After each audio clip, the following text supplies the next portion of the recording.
Olá,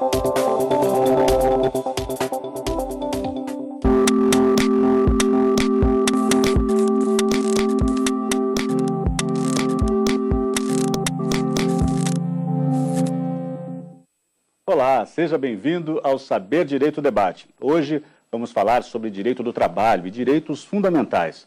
Nosso convidado é o professor Cláudio Janotti, doutor em Direito. Professor, muito obrigado pela presença aqui no Saber Direito Debate. Sou eu que agradeço, fico muito feliz com a oportunidade. Me diga uma coisa, professor, o direito surgiu na sua vida de que maneira? Estava no sangue, era coisa de família, como é que foi isso? Não estava no sangue, nem de família, meu pai é engenheiro, minha mãe cuidou de mim, do meu irmão, então foi destino mesmo, né? Eu gosto de estudar, então desde pequeno gostei muito de história, geografia, mais de matéria de humanas, então na hora que chegou na época do vestibular, eu não tive dúvida, né? Era o direito. Não tinha ninguém que o influenciou, assim, um amigo, um tio, nada? Foi o seu interesse mesmo? Foi instintivo mesmo, foi eu comigo mesmo que pensei o que eu queria na minha vida. Sempre achei muito bonita a profissão da magistratura, então eu comecei a universidade, né? Como muitos outros estudantes, sonhando a magistratura, só que o destino me conduziu, né, para outra profissão. Me diga uma coisa, na faculdade, qual a importância dos seus professores? Assim, teve alguém que se destacou porque colocou o senhor num determinado rumo, enfim, o seu interesse pelo direito do trabalho já surgiu ali? Uma pra gente sobre isso. Na verdade, meu interesse pelo direito do trabalho, ele surgiu antes de eu ter o próprio direito do trabalho, a matéria, porque uma tia minha me arrumou um estágio no Tribunal Regional do Trabalho do Espírito Santo. Ali eu comecei a fazer estágio. Então, quando eu comecei a ter matéria de direito do trabalho, eu já tinha, né, uma experiência. Aí, depois que eu tive excelentes professores que me inspiraram, que fizeram, né, eu ter um maior interesse pela matéria, fundamental é o papel do professor, né? O professor é que ilumina o caminho do aluno para a sua pesquisa, para o seu interesse. Aí depois veio a OAB, então, durante a faculdade, o tempo todo, eu sempre tive vinculado à matéria de direito do trabalho. Por que o direito do trabalho? O que é que chamou tanto a atenção para o senhor? Olha, eu nasci numa cidade, né, pequena, que é Vitória, Espírito Santo. Então, a minha infância foi muito na rua, com amigos, jogando bola, na praia. Então, eu sempre estive dentro da sociedade. Eu gosto de pessoas, povo. Então, quando eu vi direito do trabalho, quando eu comecei a fazer audiência trabalhista, com essa juíza que eu fui estagiária, ela me levava para fazer audiência. Eu levava um caderninho, ficava do lado dela, anotando as minhas dúvidas. Então, eu fui vendo ali o contato, né, tão próximo entre o magistrado e o jurisdicionado, um contato tão democrático. Aí eu fui me apaixonando, né? Depois que eu comecei a ter estágio, minha faculdade só tinha uma matéria, que era direito do trabalho, né? Então, foi uma paixão, assim, à primeira vista, primeiro contato, que com o passar do tempo foi aumentando. E o senhor, assim que se formou, foi trabalhar como advogado trabalhista? Eu sempre fui atleta e minha mãe ficava um pouco preocupada de eu ficar só com o esporte. Então, quando eu me formei, eu tinha muita vontade de fazer magistratura, minha mãe pediu para eu fazer a OAB. Então, eu fiz a prova da OAB mais a pedido da minha mãe do que minha própria vontade, porque eu pensava em ficar estudando para magistratura. Então, eu fiz a OAB. Aí, quando eu fiz a OAB, eu comecei a pensar, né, eu perdi meu estágio, o que eu ia fazer da minha vida. E eu vi que a maior referência bibliográfica, doutrinária, que eu estudava, era de Belo Horizonte. Então, a família da minha mãe toda é mineira. Então, só me restou uma alternativa, né? Fazer a mala e ir morar em Belo Horizonte para ser aluno desse professor que a juíza sempre falava comigo que eu tinha que estudar pela doutrina dele. Então, foi um livro que me acompanhou, né? Do 5º período até o final da faculdade, era meu livro de cabeceira. Então, não pensei duas vezes. Fui para Belo Horizonte para ser aluno desse professor, né? A gente correu o risco, então, de vê-lo como atleta e não como advogado, como um professor de direito? Exatamente. Eu sempre entrei novo, né, no jiu-jitsu, então eu era muito hiperativo. Aí minha mãe me colocou no esporte, tive uma ampla afinidade, me ajudou muito. Muito do que eu sou hoje eu devo ao esporte, porque me deu disciplina, foco, né, força de vontade, e me ajudou muito, porque enquanto meus amigos, né, às vezes iam sair uma coisa ou outra, eu queria ficar em casa, porque no outro dia tinha treino. Então eu ficava estudando ali, né, eu fui adaptando um ao outro, e muitas coisas que eu aprendi no tatame, né, vários princípios, valores, eu aplico no direito hoje, e me ajudou muito, é meu estilo de vida, né, me ajuda muito. No trabalho como advogado trabalhista, que casos poderia citar assim, da importância do direito do trabalho para o cidadão? Olha, o direito do trabalho em si, né, ele é fundamental para qualquer pessoa, porque o trabalho é inerente da vida humana, né? Todo mundo trabalha, até o estudante que pega o caderno e vai para a faculdade, o estudo é uma forma de trabalho. Então, o próprio trabalho está dentro da vida da pessoa, né? A pessoa talvez mais trabalhe do que pratique qualquer outro, né? Outra atividade humana. Então, o trabalho ele é algo fascinante, porque do momento que você acorda ao momento que você vai dormir, você está trabalhando. Pode ser que você não esteja gerando lucro, né? Mas você não esteja sendo produtivo na perspectiva socioeconômica, mas você está trabalhando. Então, é difícil a gente falar assim, um caso específico, mas tem um caso que eu nunca me esqueço, que era de uma cliente gestante, né, que chegou lá, a empresa tinha fechado as portas de maneira informal, procurou o escritório, ela se emocionava muito porque, né, ela estava grávida, então ela precisava muito daquele dinheiro.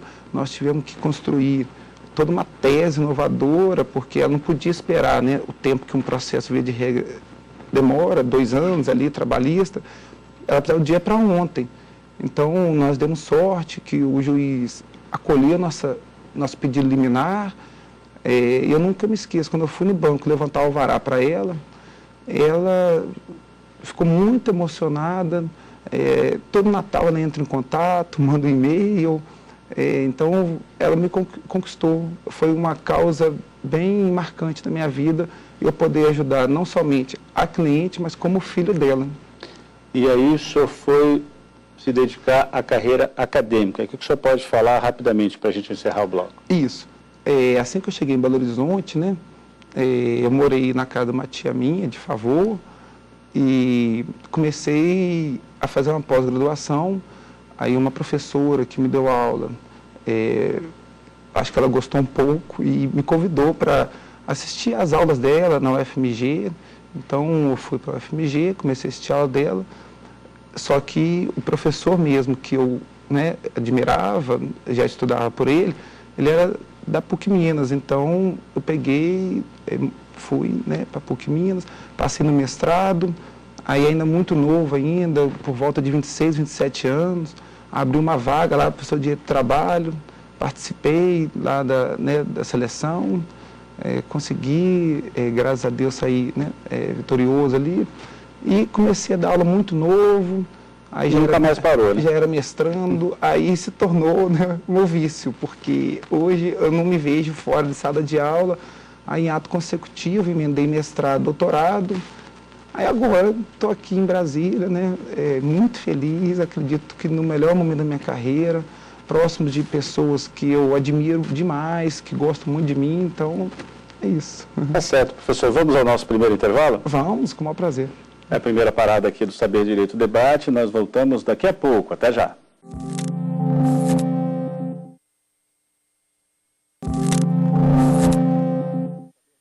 O Saber Direito Debate está de volta hoje com o professor Dr. Cláudio Janotti. Professor, para quem e com qual propósito o senhor preparou esse curso que foi ao ar aí ao longo da semana aqui na TV Justiça? Olha, eu preparei esse curso principalmente para os estudantes de graduação e de pós-graduação em Direito e Processo do Trabalho, né? Porque são matérias atuais, fruto de pesquisas científicas que eu mesmo realizei, e são temas que podem ser utilizados em uma monografia, em uma dissertação, em uma tese de doutorado. Então, são temas, né, bem frutos de hermenêuticas, constitucionais, seletistas. Então, são temas que o aluno que estiver assistindo nossa aula vai ter muito interesse, porque pode ser utilizado na pesquisa dele, de fruto de curso. Então, vamos tratar de alguns desses temas que foram abordados no curso que o senhor preparou. Por exemplo, aqui no Brasil, a dispensa é regulamentada, né? É regulamentada, parcialmente, porque o nosso artigo 7º, inciso 1º da Constituição, ele trata da dispensa arbitrária ou sem justa causa, só que ele coloca nos termos da lei complementar. Essa lei complementar, até a presente data, ela não existe. Então, ela vem sendo, né, substituída pelo ato de disposição transitória constitucional, a DCT, que regulamenta no artigo 10º, inciso 1º, que é o depósito fundiário de 40% do FGTS a favor do empregado. Mas ainda falta essa lei complementar. E hoje, quais são os critérios para uma demissão coletiva? Não existe. A dispensa coletiva no Brasil, ela não é regulamentada e essa omissão ela vem causando um grande prejuízo, não somente à sociedade brasileira, como ao Poder Judiciário. Quando o juiz ele pega uma dispensa coletiva, ele tem que fazer uso de um direito comparado ou então de um precedente criado pelo TST, que diante dessa omissão, a partir do voto 309 de 2009, é o Linden Case, né, que os juízes estão se guiando ali para resolver uma dispensa coletiva. Nessa época de crise econômica que nós estamos presenciando desde 2008, são várias dispensas coletivas, inclusive o maior prejudicado com isso é o próprio governo. Porque numa dispensa coletiva, o que acontece? O governo deixa de receber os tributos que o cidadão paga quando está empregado para pagar benefício previdenciário. Então, a dispensa coletiva é um fenômeno que causa prejuízo a toda a sociedade, aos jurisdicionados, ao Poder Judiciário, à figura do Estado.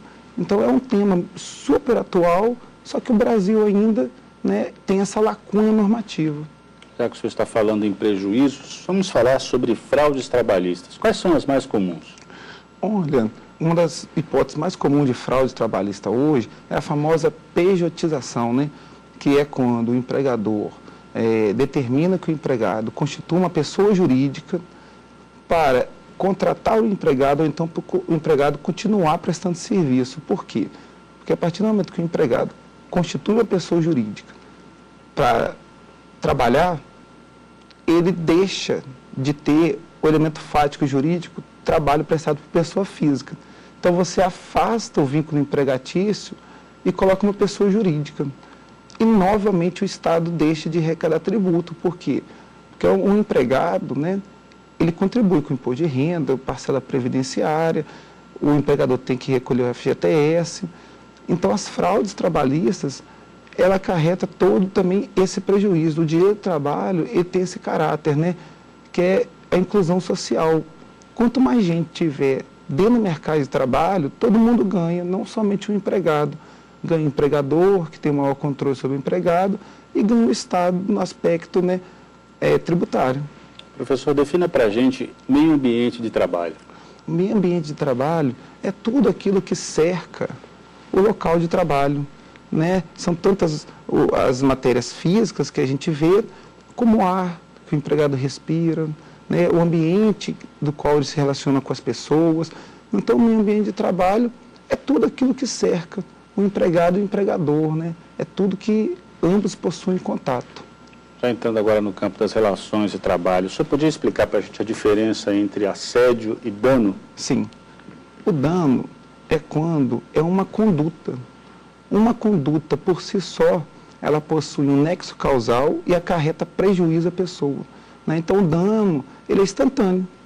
Eu pratico um ato, causa um prejuízo para você, está configurado o dano. Basta que tenha um prejuízo. Tá? Agora, o assédio não. O assédio é o quê? É o dia após dia, é o costume. Né? São condutas reiteradas. É a partir do momento que eu passo a praticar o mesmo ou outros atos com o mesmo objetivo, em desfavor de uma pessoa, sai do campo do dano e vai para o assédio, né, que hoje é muito conhecido como bullying. Né? Saúde e segurança no trabalho também são motivo de atenção sempre, né? São. Na minha opinião, né, às vezes acontece um grande equívoco por vários operadores do direito do trabalho. Por quê? Porque eles costumam patrimonializar o direito do trabalho, eles costumam analisar o direito do trabalho só na questão de salário, férias, 13º. E, na minha opinião, antes dessa perspectiva protecionista que o direito do trabalho fomenta, você tem que analisar a saúde e a segurança, que é o maior bem do trabalhador, do empregador, né? Então, a saúde e a segurança são normas indisponíveis, são normas que têm que ser zeladas, porque o local de trabalho ele tem que ser um local do qual o empregado e o empregador consigam desenvolver sua atividade de uma maneira democrática, de uma maneira pacífica. Então, o meio ambiente de trabalho, na minha opinião, é um dos pontos mais importantes.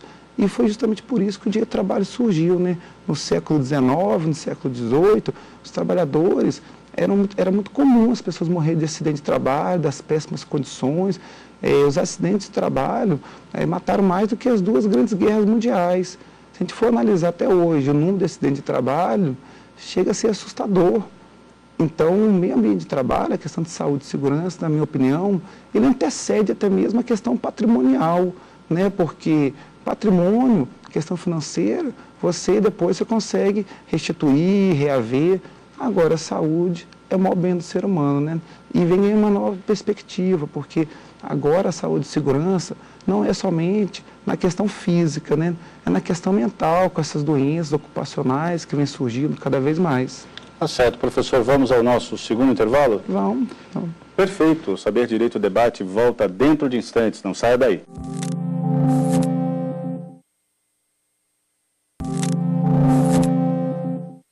Estamos de volta com o Saber Direito Debate. O nosso convidado de hoje é o professor Dr. Cláudio Janotti. Um assunto, direito do trabalho e direitos fundamentais. Professor, agora é o bloco em que a gente fala dos livros, né, que o senhor trouxe aqui.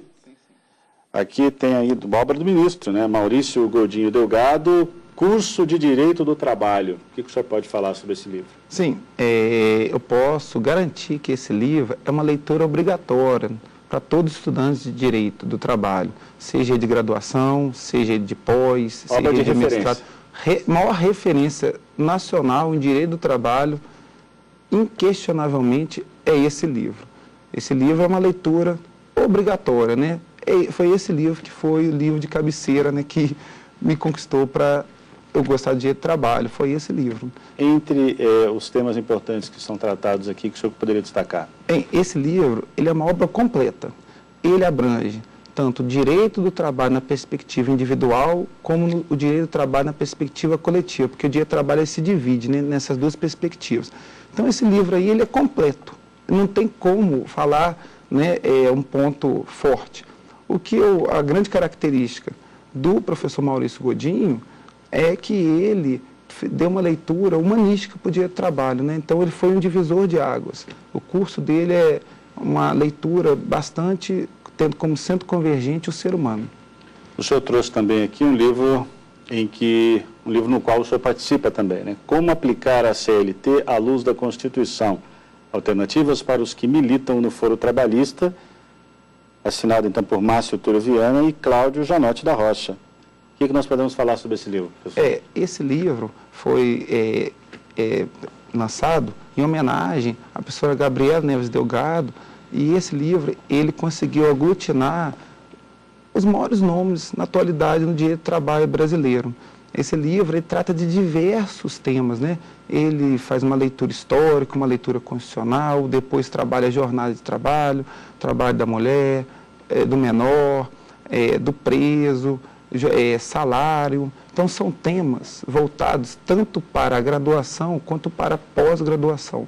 É um tema que o pesquisador do direito do trabalho vai encontrar temas atuais, tá? E contemporâneos. E a grande característica desse livro são os autores, porque é uma obra coletiva. Então, nós temos a participação de 9 ministros do TST, inúmeros desembargadores, procuradores, advogados, espalhados por todo o Brasil. Tem gente do Brasil todo nesse livro.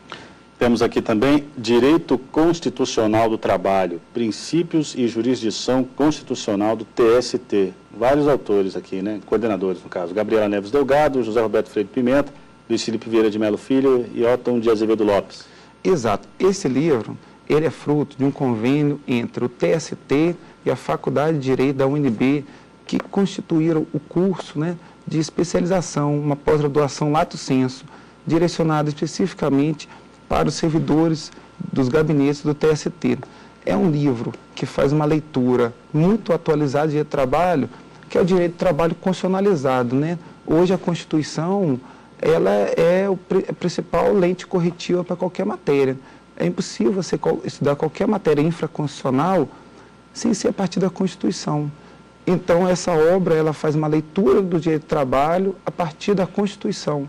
Então, é o direito do trabalho constitucionalizado, né? Que é como tem que ser lido na contemporaneidade. A gente não falou, por exemplo, ainda sobre negociação coletiva. Como é que elas funcionam? Pois é, a negociação coletiva é um instrumento muito democrático. Por quê? Porque ela torna o trabalhador, né, um ser coletivo. Porque, via de regra, um trabalhador isolado, ele é considerado, né, na perspectiva individual.